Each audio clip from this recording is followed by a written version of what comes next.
El silencio. Casi 200.000 personas mudas de golpe dentro del Maracaná.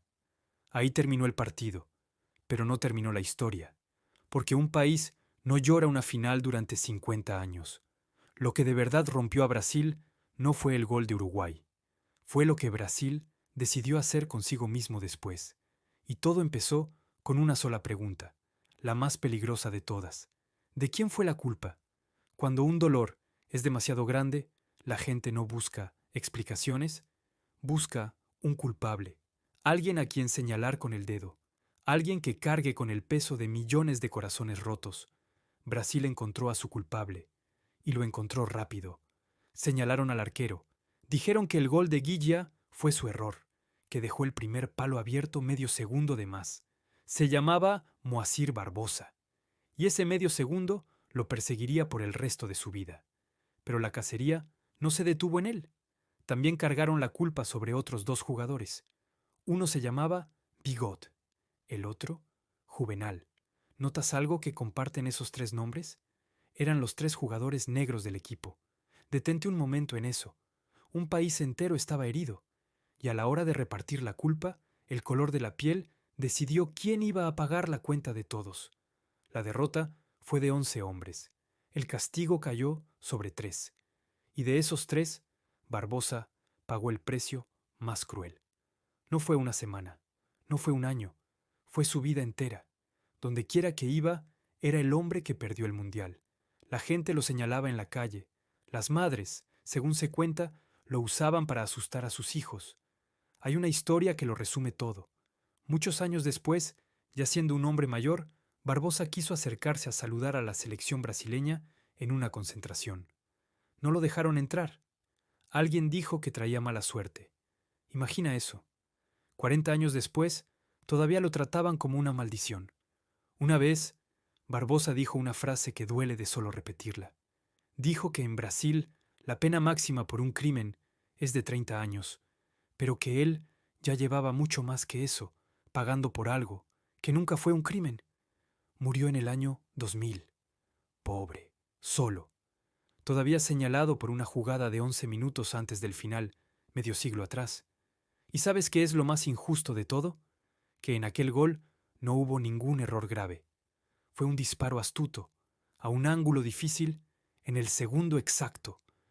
Cualquier arquero del mundo lo habría sufrido, pero un país necesitaba un nombre, y le tocó el suyo. Mientras la gente buscaba culpables con nombre y apellido, hubo un hombre que miró mucho más hondo. Se llamaba Nelson Rodríguez. Era dramaturgo, era cronista, y entendió algo que nadie más quería ver, que lo ocurrido no era el error de un arquero, era una herida en el alma de todo un país. Comparó la derrota con una bomba. La llamó la Hiroshima brasileña.